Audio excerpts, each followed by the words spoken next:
Si tatay wala nang balance eh. Hindi mahikot. Hindi mahikot. What's up, madlang people? I'm Eugene Ko, 50 years old, Chinese interpreter of Binondo, Manila. Nag-i-interpret ka. Paano po yun? Saan niyo po ginagawa yan? Sa husgado? Saan niyo po yan? Saan niyo po ginagamit? Pag may Sa mga interview, business meetings, conference. Kunyari po, sige po ako. Gusto ko po itong product na to. Ano parang po sa Chinese yun? 我喜欢这个产品。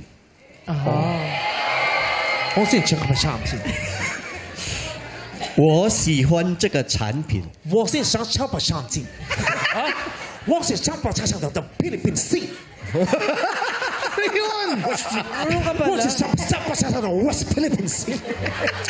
我想想到的报告。 Di siya doon! Marunong ka pala. Ano pong dialect yan? Mandarin. Mandarin. Mandarin. Mandarin Chinese po yung pinaka-universal sa Chinese Mandarin language. Chinese. Yung Hokkien, ano po yun? Hokkien parang dialect lang natin. Dialect. Okay.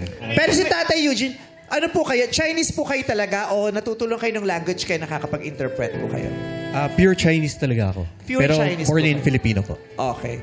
Okay. Born in the Philippines, tapos nag-i-interpret. So, may pick-up line po kayo kay Rosana. Rosana, para kang ulan. Bakit? Mahirap iwasan at di mapigilang mahalin. Mahirap iwasan pero di mapigilang mahalin. Ba? Di napipigilan. Ganda. Ron, ano masasabi mo sa tatlong boys na nasa harapan mo?